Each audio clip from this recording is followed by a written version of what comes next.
அஸ்ஸலாமு அலைக்கும் வரஹ்மத்துல்லாஹி வபரகாத்துஹு. கண்ணியமிக்க அன்பர்களே, தோழர்களே, அல்லாஹ் நல்லடியார்களே, பெரியோர்களே, சகோதரர்களே, பொதுவாக மனுஷன் நிம்மதியை தேடக்கூடியவனாக இருக்கிறான். எல்லா மக்களும் என்ன செய்கிறாங்க? நிம்மதியை தேடுறாங்க. ஆனால் அந்த நிம்மதியை தேடி பெற்றுக்கொண்டார்களா என்பது சந்தேகமான ஒன்றாக இருக்கிறது. எல்லாரையும் கேட்டாலும் என்ன செய்கிறாங்க? ஏதோ வாழ்ந்துக்கிட்டு இருக்கிறேன், ஏதோ போய்கிட்டு இருக்கு அப்படின்ற மாதிரியான வார்த்தைகள் தான் சொல்கிறாங்க. நல்லா இருக்கிறேன், அல்ஹம்துலில்லாஹ், சிறப்பாக இருக்கிறேன் அப்படின்னு யாரும் என்ன செய்கிறதில்ல, பெரும்பாலும் சொல்கிறதில்ல. காரணம் என்னன்னு சொன்னால், நிம்மதியை அல்லாஹ் எங்கே தேட சொன்னானோ அங்கே தேடாதது தான் காரணம். நிம்மதி இல்லை, ஒரு தேவை வந்துடுச்சு அப்படின்னு சொன்னால் யார்கிட்ட அல்லாஹ் சொல்ல சொன்னானோ அவங்ககிட்ட சொல்லலை. புரிஞ்சா? அதனால தான் என்ன செய்கிறான், நிம்மதி இல்லாமையே மனுஷன் வாழ்ந்துக்கிட்டு இருக்கிறோம். யார்கிட்ட சொல்லணும், என்ன செய்யணும் அப்படின்னு சொன்னால், அல்லாஹ் என்ன சொல்லியிருக்கிறானோ அதை செய்யணும். என்ன சொல்லியிருக்கிறானோ அல்லாஹ் குர்ஆனில் சொல்கிறான், ஒமன் அஅரத அன் திக்ரி ஃபஇன்ன லஹு மஈஷத்தன் தன்கா. யார் அல்லாஹ்வுடைய திக்ரை புறக்கணித்து விடுவார்களோ அவர்களுக்கு நெருக்கடியான வாழ்வு இருக்குது அப்படின்னு சொல்லி அல்லாஹ் தஆலா குர்ஆனில் சொல்கிறோம். அல்லாஹுவை புறந்தள்ளி வைத்து விட்டு நாம் என்ன செய்கிறோம், நிம்மதியாக வாழணும் அப்படின்னு நினச்சா அது நடக்கவே நடக்காது. அவன் ஒரு பக்கம் இருக்கட்டும், நாம் எப்படியா போகலாம் அப்படின்னு சொல்லிட்டு நாம் போனோம்னு சொன்னால் நிம்மதியாக வாழ முடியாது. வாழலாம், எப்படி வாழலாம்? மஈஷத்தல் லன்கா, நெருக்கடியான வாழ்வு. காசு நிறைய சம்பாரிச்சா கூட அது என்ன செய்யாது, பிரயோஜனம் கொடுக்காது. 1 லட்ச ரூபா சம்பாரிச்சா 1.5 லட்ச ரூபா செலவு வருது. 1 லட்ச ரூபா சம்பாரிச்சா 1.5 லட்ச ரூபா செலவு வருது. இதுக்கு பேர் நிம்மதின்னு யார் சொல்லுவா? இதுக்கு பேர் சந்தோஷம்னு யார் சொல்லுவா? 10,000 ரூபா சம்பாதிக்கிறாரு, 2,000 ரூபா சேமிக்கிறாரு. 10,000 ரூபா சம்பாதிக்கிறாரு, 2,000 ரூபா சேமிக்கிறாரு. 1 லட்ச ரூபா சம்பாதிக்கிறாரு, 1.5 லட்ச ரூபா செலவு பண்ணுறாரு. இதில் யார் நிம்மதியான மனுஷன் சொல்ல முடியும்? புரியுதா? அப்போது அல்லாஹ் இடத்துல என்ன செய்யணும், அவன் என்ன சொல்கிறான்னு அதை செய்யணும். ஒரு தேவை வந்துடுச்சுன்னு சொன்னால் முதல்ல அல்லாஹ் இடத்துல தெரிவிக்கணும். நமக்கு ஒரு தேவை வந்துடுச்சுன்னு சொன்னால் யாருக்கு சொல்லணும்? அல்லாஹ் இடத்துல தெரிவிக்கணும். எப்படி ஒரு வாப்பாக்காரர் ஒரு பிள்ளைக்கு தேவை வந்தால் தாங்கிட்ட சொல்லணும்னு விருப்பப்படுவாரோ, வேற யார்ட்டையாச்சும் போய் சொன்னால் அந்த வாப்பா என்ன செய்வார்? அந்த பிள்ளை மேலே கோவப்படுவார் இல்லையா? நான் குத்துக்கல் மாதிரி உயிரோடு இருக்கும் போது நீ ஏன்டா வேற யார்ட்டையும் போய் கேட்குற சொல்லுவாரா இல்லையா? நான் என்ன செய்கிறேன், குத்துக்கல் மாதிரி இருக்கிறேன், நீ ஏன்டா அங்கே போய் கேட்குற, இங்கே போய் கேட்குற, என்கிட்ட கேட்க வேண்டியது நான் வாங்கி கொடுப்பேன். ஏன் தான் புள்ள தாங்கிட்ட கேட்கணும்னு என்ன செய்யறாரு? வாப்பா விருப்பப்படுறது புள்ள. அல்லாஹ் தன்னுடைய அடியார்கள் தாங்கிட்ட தான் கேட்கணும் அப்படின்றத அல்லாஹ் விருப்பப்படுறான். அவனுக்கு விருப்பம் இருக்குமா இல்லையா? நம்மளை படைச்சவன் அவன், நம்மளை படைச்சவன் அவன். படைத்தவன்கிட்ட என்ன செய்யணும்? படைப்பிடத்துல தான் என்ன செய்யணும்? படைத்தவனிடத்துல தான் மஹ்தாஜ் ஆகணும், தேவையாகணும். இதுதான் நியதி. இது அல்லாம மற்றவனிடத்தை தேவையாகும் போது என்ன செஞ்சிடும்? அல்லாவுக்கு நம்ம மேல வருத்தம் வந்துடும். ரசூலுல்லாஹி ஸல்லல்லாஹு அலைஹி வஸல்லம் அவங்க ஒரு சிக்கல்ல மாட்டிக்கிட்டாங்க. என்ன? அவங்க என்ன செஞ்சாங்க? அந்த குகைக்கு அபூபக்கர் சித்திக் ரலியல்லாஹு தஆலா அவங்களும் நபி ஸல்லல்லாஹு அலைஹி வஸல்லம் அவங்களும் என்ன செய்றாங்க?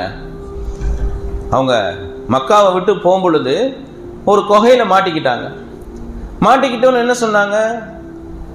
அபூபக்கர் சித்திக் ரலியல்லாஹு தஆலா சொல்றாங்க, யா ரசூலல்லாஹ், இந்த மக்கத்து குஃபார்கள் அவங்களுடைய காலடி ஓசை கூட கேட்குது, அவ்வளோ நெருக்கமாக இருக்கிறாங்க, எட்டி பார்த்தாங்க கீழே, நம்ம என்ன செஞ்சுக்குவோம்? மாட்டிக்குவோம் யா ரசூலல்லாஹ் அப்படின்னு ஸல்லல்லாஹு அலைஹி வஸல்லம் அவங்கள்ட்ட சொல்லும் பொழுது நபி அவங்க பதில் என்ன சொன்னாங்க? எடுங்க, ஏதாச்சும் கட்ட எதுனா எடுத்து உஷாராக வைங்கன்னு சொன்னாங்களா? ஆனால் உள்ளே வந்த டக்குன்னு என்ன செய்யணும், நம்ம தாக்குறதுக்கு தயாராக இருப்போம் அப்படின்னு சொன்னாங்களா? இல்லை. லா தஹ்சன் இன்னல்லாஹ மஅனா, பயப்படாதீங்க, அல்லாஹ் நம்ம கூட இருக்கிறான். என்ன சொன்னாங்க? ஒரு ஆபத்து வரும் பொழுது யாரை முன்னோக்குறாங்க பாருங்க. நம்மளுக்கு ஒரு தேவை, நம்மளை காப்பாற்றணும் இப்போ அப்படின்னா அதை காப்பாற்றணும் யாரு தான்? அல்லாஹ் தான். அவங்ககிட்ட தான் நம்ம முன்னோக்கணும் அப்படின்றத சொல்லி கொடுக்குறாங்க. நீங்க ஒரு கட்டை எடுத்து வைங்க, கல் எடுத்து வைங்க, ஏதாச்சும் மறைப்பு போட்டு மூடி வைங்க, அதெல்லாம் சொல்லல பாருங்க. அதே போல மூசா அலைஹிஸ்ஸலாத்து வஸ்ஸலாம் ஃபிரௌன் துரத்திக்கிட்டு வந்தான். அந்த பனி இஸ்ராயீல் சொன்னாங்க, என்ன மூசா அலைஹிஸ்ஸலாம் அவங்களை இப்படி நல்லா எங்களை மாட்டி விட்டுட்டீங்களே, முன்னாடி பார்த்தா நைல் நதி ஓடுது, பின்னாடி பார்த்தா லட்சக்கணக்கான போர் வீரர்களோட என்ன செய்யறான் ஃபிரௌன், எங்களை துரத்திக்கிட்டு வர்றான, நல்லா எங்களை மாட்டி விட்டுட்டீங்களே அப்படின்னு மூசா அலைஹிஸ்ஸலாம் அவங்கள்ட்ட சொல்றாங்க. அவங்களுடைய கோம் மூசா அலைஹிஸ்ஸலாம் என்ன சொன்னாங்க? என்ன சொன்னாங்க? இன்ன மஅய ரப்பி சயஹ்தீன், என் ரப்பு என் கூட இருக்கிறான், கவலைப்படாதீங்க, அவரை நம்ம என்ன செஞ்சிருவான், காப்பாத்தி கொடுத்துருவான் அப்படின்னு என்ன செய்யறாங்க? மூசா அலைஹிஸ்ஸலாம் திடுக்கிட்டு போகல. ஆஹா, முன்னாடி கடல் மாதிரி நைல் நதி இருக்கு, பின்னாடி இவன் என்ன செய்யறான், லட்சக்கணக்கான நபர்களோட வர்றான், இந்த நேரத்தில் நம்ம என்ன செய்யறது, அவ்வளவுதான் முடிஞ்சு போயிட்டோம், என்ன செய்யல, மனது தளர்ந்து போகல. அல்லாஹ் இருக்கிறான், அவன் என்ன செய்வான், நம்மளை காப்பாற்றுவான், கவலைப்படாதீங்க அப்படின்னு என்ன செய்யறாங்க? அந்த நேரத்துல அந்த சிந்தனையை அல்லாஹ் பக்கம் செலுத்துறாங்க. அந்த நேரத்தில் என்ன செய்யறாங்க? அந்த சிந்தனை அல்லாஹ் பக்கம் போன உடனே அல்லாஹ் என்ன செய்யறான், இயற்கைக்கு மாற்றமான விஷயங்களை கொண்டு கூட என்ன செய்யறான், அல்லாஹ் தஆலா அந்த இடத்துல அவங்களுக்கு உதவி செய்யறான். கடல் எந்த காலத்துல பொழந்துச்சு? கடல் எந்த காலத்துல பொழந்துச்சு? மூசா அலைஹிஸ்ஸலாம் அவங்கள்ட்ட அல்லாஹ் சொன்னா, நபியே நீங்க என்ன செய்யுங்க, உங்க கையில இருக்கக்கூடிய அந்த தடியால கடலை அடிங்க அப்படின்னு நேரா போய் அடிச்சாங்க. 12 பாதைகளாக பிரிந்துச்சு. 12 பாதைகளாக பிரிஞ்சு என்ன செஞ்சு, டிரான்ஸ்பரண்ட் வால், ஒவ்வொரு 12 பாதை, ஒவ்வொரு பாதைக்கு நடுவுல ஒரு செவரு. அந்த செவரு எப்படி இருக்குன்னு சொன்னா, அடுத்த பக்கம் அடுத்த பாதையில போகக்கூடிய நபர்கள் யார் யார் போறாங்கன்னு தெரிஞ்சுக்கிற அளவுக்கு இருக்கும், கண்ணாடி மாதிரி இருக்கும். ஏன் இந்த பக்கம் போவார், மச்சாங்கார் மாமாக்கார் வந்தாரா இல்லையா தெரியலையே, பார்த்துக்கிட்டே போவார். ஏன் பின்னாடி போய் ஆளை கூட்டிட்டு வர்றதுக்கு நேரமா அது, இப்படியே பார்த்துட்டே போவார். வர்றாரு எங்க மச்சான் வர்றாரு, என் மாமா வர்றாரு, என்னுடைய சித்தப்பா வர்றாரு, பெரியப்பா வர்றாரு, என்ன செஞ்சுக்குவாங்க, பார்த்து சொந்தமெல்லாம் வர்றாங்க அப்படின்னு தைரியமா போவார். அதுக்காக அல்லாஹ் தஆலா என்ன செஞ்சா, டிரான்ஸ்பரண்ட் வால், கண்ணாடி மாதிரி என்ன செஞ்சா அல்லாஹ் தஆலா அந்த பாதையை பிரிச்சு கொடுத்தான். நாம அல்லாஹ் மேல திடமான நம்பிக்கை வச்சோம், அல்லாஹ் இயற்கைக்கு மாற்றமாக நம்முடைய தேவைகளை நிறைவேற்றுவான், நம்மளை காப்பாற்றுவான். நாம் என்ன செய்யறது இல்லை, அந்த நம்பிக்கை நமக்கு இல்லை. பொதுவாக அல்லாஹ் இடத்துல கேட்டா கடைசி நேரம் வரைக்கும் அந்த இடத்துல கேட்கணும். கடைசி நேரம்னா எது? இப்போ நோன்பு திறக்கிறதுக்கு 6:22 கடைசி நேரம் இருக்கு இல்லையா? 6:22 என்ன செய்யுது, கரெக்டா 6:22 நோன்பு திறந்துடுறோம். நம்ம இது வரைக்கும் நம்ம என்ன செஞ்சுக்கலாம், பசிச்சிருக்கலாம், தாகிச்சிருக்கலாம் அப்படின்னு இருக்கிறது மாதிரி அல்லாஹ் இடத்துல கேட்டு வாங்குறதுக்கு கடைசி நேரம் என்ன? கடைசி நேரம் அவன்கிட்ட வாங்குறது தான், அவன் கண்டிப்பா கொடுப்பான். யா அல்லாஹ் எனக்கு கொடு அப்படின்னு நீங்க கேட்குறீங்க. யா அல்லாஹ், ஒரு உதாரணத்துக்கு ஒரு 10,000 ரூபாய் தேவைப்படுது, யா அல்லாஹ் எனக்கு ஒரு 10,000 ரூபாய் தேவைப்படுது அப்படின்னு சொல்லிட்டு அல்லாஹ் இடத்துல கேட்டீங்க. மத்தியானத்து வரைக்கும் வெயிட் பண்ணி பார்த்துங்க, எந்த பதிலும் வர்ற மாதிரி தெரியல, எங்கேருந்து உதயம் வர்ற மாதிரி தெரில. லோகர் தொழுதுட்டு நேராக போயிட்டு யாருக்கிட்டையாச்சும் தம்பி என்ன கடன் தான் கொடுப்பா அப்படின்னு சொல்லி என்ன செய்யுது, கேட்கறது. இவங்ககிட்டனா போய் வட்டிக்கு வாங்கிறது, நவுது பில்லா என்ன, அப்படிலாம் செய்யக்கூடாது, அப்படிலாம் செய்யக்கூடாது. புரிஞ்சா? அல்லாஹ் இடத்துல உதவியை எப்படி வாங்கணும்னு சொன்னா, இருந்து என்ன செய்யணும், அங்கிருந்து உதவி வருதான்றதை என்ன செய்யணும், எதிர்பார்த்தே இருக்கணும். அவன் கண்டிப்பா கொடுப்பான், அவன் கண்டிப்பா கொடுப்பான் அப்படிங்கிற நம்பிக்கையில என்ன செய்யணும், கேட்கணும். கடைசி நேரம் எது? கடைசி நேரம் அவங்ககிட்ட வாங்குறது தான் கடைசி நேரம், அவங்ககிட்ட வாங்குறது தான் கடைசி நேரம். உடனே நம்ம கடை எங்கேயாச்சும் யாரையாச்சும் போய் பார்த்து 4 பேர் வச்சுக்கிறது, போன்ல நம்ம கிட்ட இருக்கக்கூடிய கான்டாக்ட்ஸ் 4 பேரை செலக்ட் பண்ணி வச்சுக்கிறது. அந்த 4 பேர்ல முதலாவது அதுக்கு ஃபோன் போடுறது, தம்பி ஒரு 10,000 ரூபாய் தான் தேவைப்படுது இருக்குதா அப்படின்னு சொல்லி கேட்கறது. ஐயா இப்போதானே கொடுத்தேன், அவர் என்ன சொல்றது, இப்போதானே கொடுத்தேன், கொஞ்சம் முன்னாடி கேட்டிருந்தீங்கன்னு சொன்னா நான் கொடுத்துருப்பேன் உங்களுக்கு, இப்போதான் வேற ஆளுக்கு கொடுத்தேன். 2வது ஆளுக்கு ஃபோன் போடுறது, 2வது தம்பி கொஞ்சம் காசு தேவைப்படுது, காசு ஒரு 10 ரூபா கிடைக்குமா, கொஞ்சம் அடுத்த மாசம் கொடுத்துட்றேனே. இவ்வளோ பேச்சு முதல் ஆள்கிட்ட இல்லை, ஏன்னா பாக்கி 3 பேர் இருக்கான், 3 பேர்கிட்ட எப்படி செஞ்சிடலாம், கறந்துடலாம்னு சொல்லி என்ன செய்யறாரு, ஃபர்ஸ்ட் ஆள்கிட்ட இவ்வளவு பேசல, 2வது ஆள்கிட்ட என்ன செய்யறாரு, கொஞ்சம் நீளமா பேசுறாரு. அவரும் சொல்றாரு, ஆஹா இப்பதானே ஃபீஸ் கட்டினேன், கேட்டிருந்தீங்கன்னா அடுத்த மாசம் கூட நான் ஃபீஸ் கட்டதை வச்சுட்டு உங்களுக்கு கொடுத்துருப்பேனே. அவரு இப்போ 3வது ஆள்கிட்ட ஃபோன் போட்டு கேட்கிறாரு, 3வது ஆள்கிட்ட எனக்கு அவசரமா தேவைப்படுதுப்பா, தயவு செஞ்சு இருந்தா கொடுப்பா, உனக்கு புண்ணியமா போகும் என்னென்னமா சொல்றாரு கூட. இப்போ 4வது ஆள்கிட்ட கேட்கும்போது எப்படி கேட்பாரு, கழுத்தை பிடிச்சிருவான்ப்பா, நான் 10,000 ரூபாய் கொடுக்கணும், உன்னை விட்டா வேற வழி கிடையாது, கண்டிப்பா கொடுப்பா அப்படின்னு சொல்லி என்ன செய்வாரு, கடைசி லெவல் வரைக்கும் இறங்கிடுவாரு. ஏன்னு சொன்னா அடுத்து யாரும் இல்லை, 4 பேர் 3 பேர் எக்ஸ்ட்ரா இருக்கும் பொழுது முதல்ல வார்த்தைகள் என்ன செஞ்சிச்சு, குறைஞ்சி போச்சு. அடுத்த ஆளு கட் ஆகும் போது வார்த்தைகள் கூடுது. அடுத்ததுக்கப்புறம் லாஸ்டா யாருமே இல்லைன்ன போது உன்னை விட்டா வேற கதியே கிடையாது, கொடுத்துடுப்பா அப்படின்னு லாஸ்ட் ஆள்கிட்ட கேட்கிற மாதிரி முதலாவது அல்லாட்டே கேட்கணும், யா அல்லாஹ் உன்னை விட்டா எனக்கு வேற யாரும் கிடையாது, நீ கொடு யா அல்லாஹ் அப்படின்னு சொல்லி என்ன அல்லாட்ட கேட்டுட்டா என்ன செஞ்சிருவான், அவன் மாலிக்குல் முல்க், அவன் எல்லாத்தையும் விட பணக்காரன் அவன் தான், அவங்ககிட்ட தான் எல்லா சொத்தும் இருக்குது, அவங்ககிட்ட தான் எல்லா சொத்தும் இருக்குது.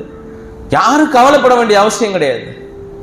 இவன் அவ்வளோ பெரிய வீடு கட்டினாங்க, இவ்வளோ சொத்து வாங்கிட்டாங்க, நகை வாங்கிட்டாங்க அப்படின்னு சொல்லி என்ன செய்ய தேவையில்லை, கவலைப்பட தேவை. அவங்க பேரில் இருக்குது, உங்கள் பேரில் வேணால் உங்கள் பேரில் மாற்றி கொடுப்பான். உங்கள் பேரில் இப்போ ஒரு இடம் வாங்கணும், ஏற்கனவே ஒருத்தர் பேரில் இருந்தது தானே அது, நீங்கள் போனீங்கன்னா உங்கள் பேரில் மாற்றிக்குவான். அப்படி தானே நடக்குது. இடத்த யாரும் எடுத்துகிட்டு போகிறது இல்லையே, பேர் மாறிக்கிட்டே இருக்கும், இடம் அங்கேயே தான் இருக்கும். நம்ம தான் மாறி போயிடுவோம், இடம் அங்கேயே தான் இருக்கும். புரிஞ்சா? நகை அங்கேயே தான் இருக்கும், ஆள் மாறிக்கிட்டே இருக்கும். ஆளு யாரு வச்சிருக்கிறாங்க சொந்தக்காரன், அந்த சொந்தக்காரன் மாறிக்கிட்டே இருப்பாங்க. தவிர்த்து நகையோ பணமோ என்ன செய்யாது, இடமோ எங்கேயும் போகாது, அது அங்கேயே தான் இருக்கும்.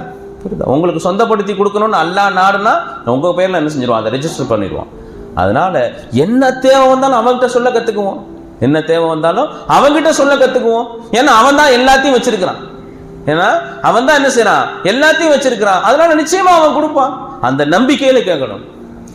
கேட்ட உடனே கிடைக்கல, அவசரம். நம்மளுடைய புத்தி எப்படி அவசரம், டக்குன்னு போன் போடுறது, அது முழு ரிங்கு அடிக்கிறது, என்ன எடுக்க மாட்டேங்கிறாரு, 10 செகண்ட்ல கட் பண்றாரு.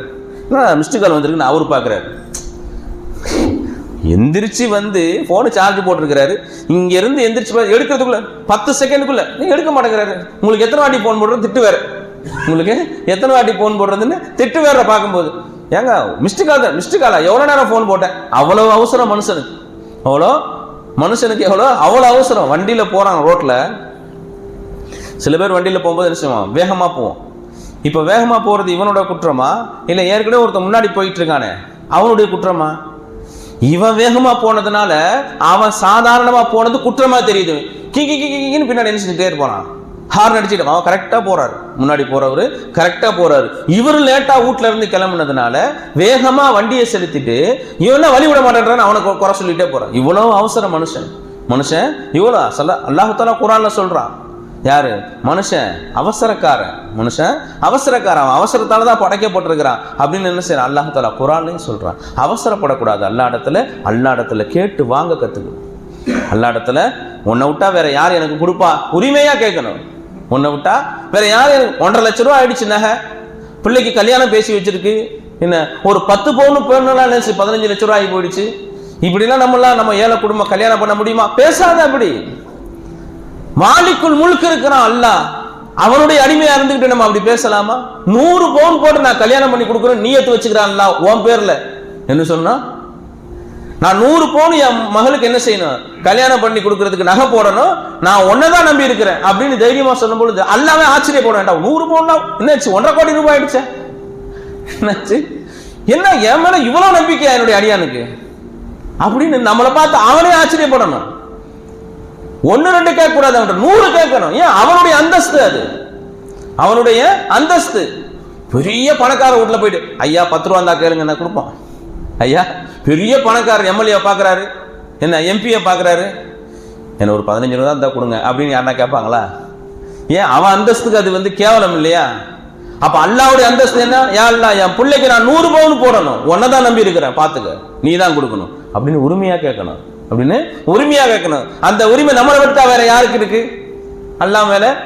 புரியுதா? அதனால என்ன செய்யணும், என்ன தேவை வந்தாலும் அல்லாஹ் இடத்துல ஒப்படைங்க. முதல்ல அதை கத்துக்குங்க. முதல்ல என்ன உள்ளத்துல மோதினாலும், எந்த தேவையோ பாதுகாப்போ என்னமா இருந்தாலும், கவலையோ எதுமா இருந்தாலும் முதல்ல அவங்கிட்ட சொல்ல கத்துக்குங்க.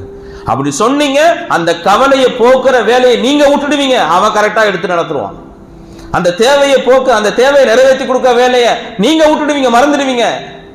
என் அடியா இந்த தேவையை என்கிட்ட ஒப்படைச்சிருக்கிறான் அப்படின்னு சொல்லிட்டு அல்லாஹ் அந்த தேவையை என்ன செய்வான், பூர்த்தி செய்வான். அதனால அல்லாஹ் தஆலா கிருபை செய்யணும். என்ன தேவை வந்தாலும் அல்லாஹ் இடத்துல ஒப்படைத்து அவனிடத்திலே தேவையாகி அவனிடத்திலே பெறக்கூடிய பாக்கியத்தை ரப்புல் ஆலமீன் நம் அனைவருக்கும் தந்தல் புரிவானாக. வாஹிரு தஅவானா அனில் ஹம்துலில்லாஹி ரப்பில் ஆலமீன். அஸ்ஸலாமு அலைக்கும் வரஹ்மத்துல்லாஹி வபரகாத்துஹு.